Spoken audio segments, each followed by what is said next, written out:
membahas apa itu reformasi hukum Islam, tentunya kita harus membahas dulu apa sih reformasi hukum itu. Jadi reformasi hukum adalah upaya untuk melakukan perubahan pembaharuan terhadap hukum yang berlaku di suatu negara. Jadi dapat kita pahami bahwa reformasi hukum Islam adalah upaya kita untuk menyesuaikan, memperbaharui hukum Islam yang berlaku di negara Muslim.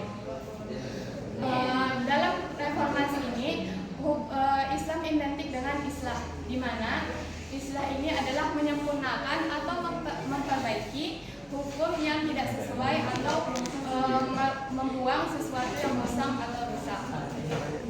Dari sini, reformasi hukum Islam sendiri dalam negara-negara Muslim terbagi dalam beberapa kategori, terutama pada bidang hukum keluarga.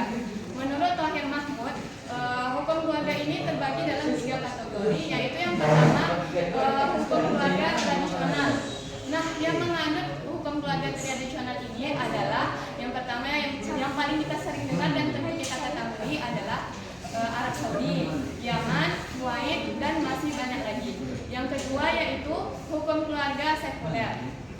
Hukum keluarga sekuler ini negara-negara yang menganut ini adalah Turki atau bahkan negara minoritas di Uni Soviet. Yang ketiga yaitu kategori yang terakhir adalah hukum keluarga yang diperbaharui, di mana negara-negara yang menggunakan hukum keluarga yang diperbaharui ini adalah negara yang melakukan pembaharuan substansif atau melakukan pembaharuan peraturan. Yang pertama kali melakukan atau mencetus reformasi hukum Islam adalah Turki, yang kemudian disusul oleh Lebanon dan Mesir. Pada negara Turki dulunya mereka memiliki hukum perdata. Namun dan hukum perdata ini memegang atau mematokkan kepada mazhab Hanafi. Namun kemudian menyusul pula mazhab-mazhab yang lain, namun di dalamnya tidak ada terdapat hukum keluarga. Pada tahun 1919 baru kemudian diletakkan atau dicetuskan hukum keluarga, di mana hukum keluarga ini mengatur pada perceraian dan pernikahan. Di negara Turki dahulunya, karena mereka menganut mazhab Hanafi, tentu yang memiliki wewenang terhadap pengajuan perceraian hanya berada pada suami. Oleh karena itu, banyak istri-istri pada negara Turki ini melakukan protes atau mendesak pemerintah Turki untuk melakukan pembaharuan atau reformasi hukum. Selain pada bidang hukum keluarga ini, terdapat juga reformasi hukum pada bidang-bidang yang lain. Yang paling kita sering dengar yaitu ekonomi Islam, seperti perbankan syariah, di mana kemudian diberlakukannya bank-bank syariah. Selain itu juga terdapat hukuman mati. Kalau kita melihat dari zaman-zaman yang dahulu atau bahkan dari orang-orang yang negara-negara yang menganut hukum keluarga tradisional, tentu hukuman mati masih diberlakukan. Namun karena menyesuaikan dengan zaman tadi, menyesuaikan dengan kondisi negara itu, hukuman mati kemudian mendapat reformasi hukum, sehingga pemberatan hukum atau hukuman mati ini hanya diberlakukan untuk pelanggaran-pelanggaran yang dianggap berat. Di mana reformasi hukum ini memiliki beberapa tujuan atau alasan, yaitu yang pertama untuk menyesuaikan perkembangan zaman. Dengan melakukan reformasi hukum Islam ini, tentu kita hukum yang ada, hukum Islam yang berlaku tentu akan lebih menyesuaikan dengan kondisi masyarakat dan zaman pada saat ini. Selain itu juga dengan melakukan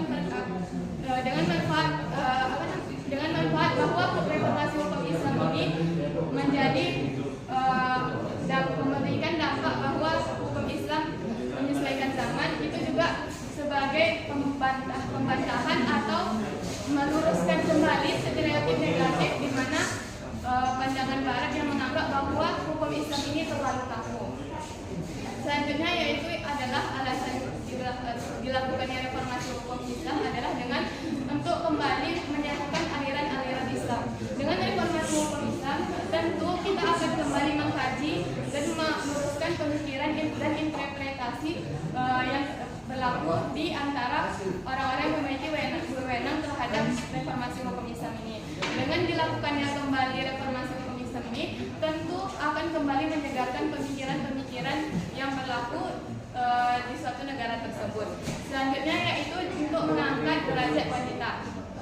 Ini secara kompleks, reformasi hukum Islam ini dilakukan bukan karena syariat itu tidak bisa memberikan kehormatan kepada perempuan, namun karena dampak atau masih adanya pengaruh dari adat-adat istiadat setempat yang memberikan wanita, meletakkan wanita pada sesuatu yang merugikan. Contohnya yang kita dengar yaitu pernikahan di usia dini atau pernikahan yang poligami yang tidak ada perizinan terhadap istrinya.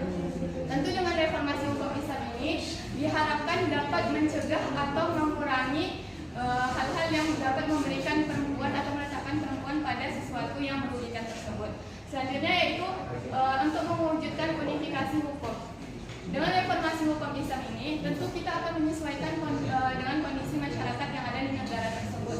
Dengan menyesuaikan, tentu kita dapat menyelaraskan dan menyatukan hukum Islam ini dengan hukum negara, sehingga terjadilah unifikasi hukum di negara tersebut.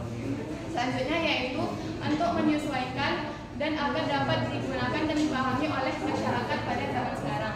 Tentu kita ketahui apa yang terjadi pada zaman dahulu dan zaman sekarang tentu berbeda. Banyak hal yang baru muncul atau baru datang pada zaman kita sekarang, dan itu menunjukkan dan reformasi hukum Islam ini dilakukan untuk menyesuaikan perkembangan zaman tadi, dan itu menunjukkan juga bahwa hukum Islam itu adalah agama yang dinamis dan tidak statis.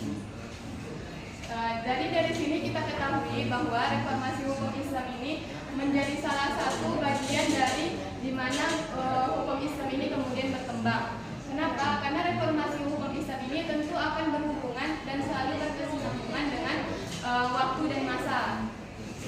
Jadi diharapkan dengan reformasi hukum Islam ini orang-orang Muslim dan negara-negara Muslim dapat terus mengikuti perkembangan zaman dan tidak ketinggalan dengan negara-negara non-Muslim lainnya.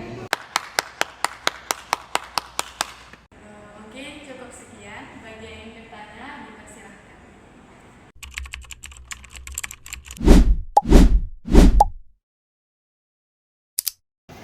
Bertanya, apa itu reformasi hukum?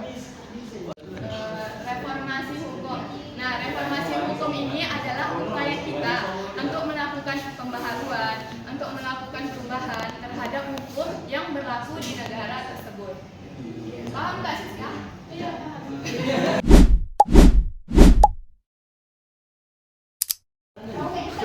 Apa menurut istilah dari reformasi? Jadi, reformasi hukum Islam adalah sama seperti yang disampaikan tadi, reformasi hukum, upaya pembaharuan suatu hukum di negara tersebut. Namun bedanya reformasi hukum Islam ini yang diperbaharui adalah hukum Islamnya, bukan yang secara umum. Tadi kan itu secara umum dijelaskan ya.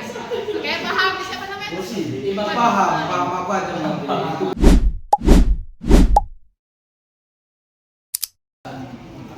Coba jelaskan secara singkat reformasi Turki Utsmani.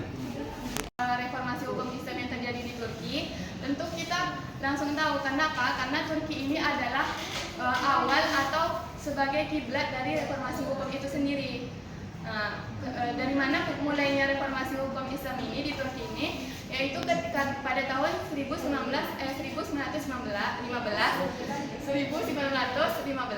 di mana pertama kalinya dicetuskan hukum perdata bagian perceraian dan pernikahan. Karena mereka menganut mazhab Hanafi, yang dimana hanya pengajuan perceraian hanya menjadi wewenang suami, tentu banyak istri yang melakukan mendesak pemerintah untuk melakukan perubahan. Dari situlah baru muncul reformasi hukum Islam, dan itu pertama kali dilakukan.